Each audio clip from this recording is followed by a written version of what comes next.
मारो इसे और मारो इसे, ये इसी लायक है। अरे मारो यार। सरपंच जी, कालिया को चोरी करते हुए हम सब ने रंगे हाथ पकड़ा है। अब इसे गांव से बाहर निकाल देने में ही हम सबकी भलाई है। तो देर किस बात की है, अभी इसे धक्के मार के इस गांव के बाहर का रास्ता दिखा दो। अरे सरपंच जी, ऐसा मत करिए, मुझे एक मौका और दीजिए, मैं दोबारा कभी चोरी नहीं करूंगा। लेकिन गांव वाले उसकी एक नहीं सुनते और उसे मार मार के गांव की सीमा के बाहर निकाल देते हैं। मेरी कमर दर्द के मारे मेरी जान निकली जा रही है। कमबख्तों ने जम के धुलाई की है मेरी। अरे भगवान करे इनके गांव में भूचाल आ जाए, धरती फट जाए और सब गांव वाले उसमें समा जाए। चलते चलते कालिया जंगल में पहुंच जाता है। उसे वहां एक प्रयोगशाला दिखाई देती है। अरे इस जंगल में ये अजीब सा दिखने वाला घर किसने बनाया है, चल कर देखना पड़ेगा। कालिया प्रयोगशाला के पास चला जाता है। दो वैज्ञानिक प्रयोगशाला में बातें कर रहे होते हैं। बधाई हो डॉक्टर चमन, आखिरकार हम दोनों ने मिलकर एक ऐसी घड़ी का आविष्कार कर लिया है जिसे पहनकर कोई भी इंसान गायब हो सकता है। हाँ, तुमने बिल्कुल सही कहा डॉक्टर जर्माटो। अब कल सुबह ही हम इस जंगल से निकल जाएंगे, लेकिन उससे पहले आज रात के खाने का बंदोबस्त करते हैं। हाँ, मुझे तो बड़ी जोरों से भूख लगी है, चलो चलते हैं। दोनों वैज्ञानिक वहां से चले जाते हैं। उनके जाते ही कालिया प्रयोगशाला में दाखिल होता है। अच्छा, तो ये बात है।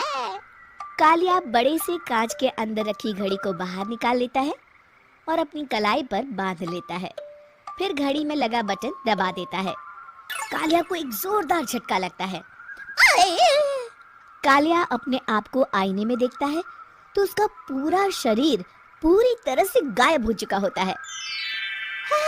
अब तो जो चाहे वो कर सकता हूँ। सबसे पहले मैं उन सभी को सबक सिखाऊंगा। गांव वालों, मैं आ रहा हूँ। कालिया गांव की ओर चल पड़ता है। थोड़ी देर के बाद दोनों वैज्ञानिक वहां आते हैं। अरे ये क्या, लगता है कोई हमारी घड़ी चुरा कर ले गया है। ये देखो पैरों के निशान। अब क्या होगा, अगर वो घड़ी किसी गलत हाथों में पड़ गई तो अनर्थ हो जाएगा। तुम चिंता मत करो, हमारी घड़ी में जो बैटरी लगी है ना, वो सिर्फ 24 घंटे चलेगी।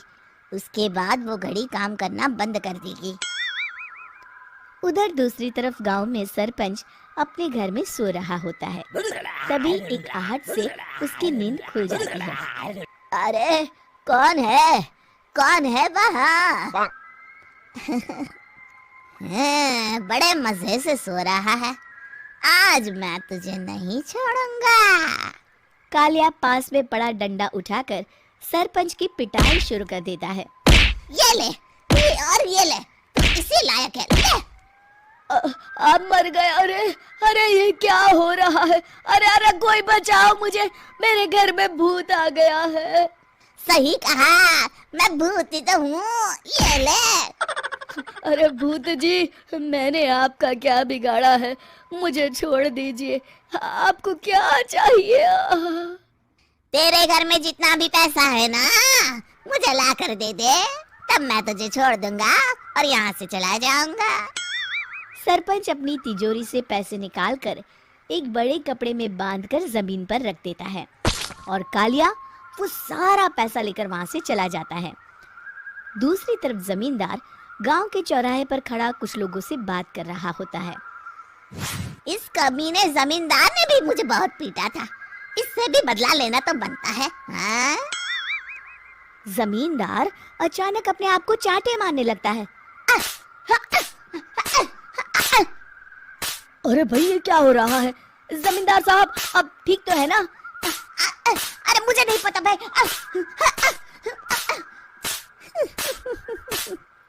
अरे मर गए रे, ये तो पक्का किसी भूत प्रेत का काम है। जमींदार के अंदर कोई भूत आ गया है। इससे पहले कि ये हमारे अंदर आ जाए, मनोहर भाई अपनी जान बचानी है तो भागो यहाँ से।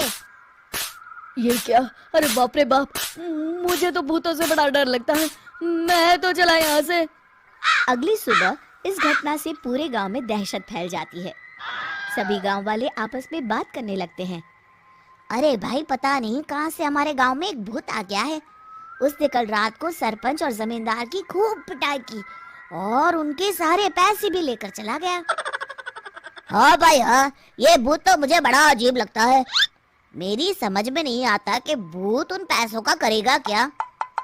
अरे तेल में पकोड़े बना के तलेगा बेवकूफ। इस बात की चिंता करके कहीं वो भूत हमारे घर में ना आ जाए। तुम बिल्कुल सही कह रहे हो आर्या, मैं भी इसी बात से घबरा रहा हूँ। अच्छा, अब मैं अपने घर जा रहा हूँ। तुम सब भी अपने अपने घर चले जाओ, उस भूत का कोई भरोसा नहीं है। हाँ। तीनों वहां से चले जाते हैं। दूसरी तरफ कालिया सारे पैसों को एक खंडर में छुपा देता है। इतने सारे रुपए तो मैंने अपनी पूरी जिंदगी में एक साथ कभी नहीं देखे। इस तरह कुछ दिनों में मैं अमीर बन जाऊंगा। आज मैं उस मोटे बब्बन को अपना शिकार बनाऊंगा। सुना है दहेज में बहुत सारे पैसे और गहने मिले हैं उसे। रात होते ही कालिया बब्बन के घर में घुस जाता है।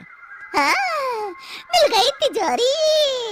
अब जल्दी से इसे खोलकर सारे पैसे निकाल लेता हूँ। अरे खुल जा खुल जा। खुल गई। कालिया पैसे थैले में भर ही रहा था कि तभी बब्बन उसके बगल में आकर खड़ा हो जाता है। भाई क्या कर रहा है? हाँ? अरे हट।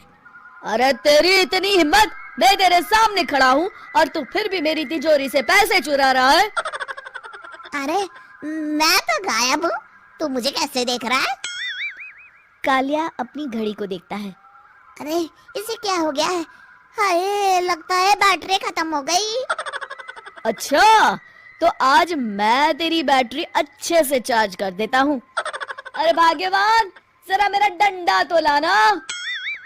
ये मोटा मुझे नहीं छोड़ेगा। अरे भागो। कालिया भागकर घर के बाहर जाता है।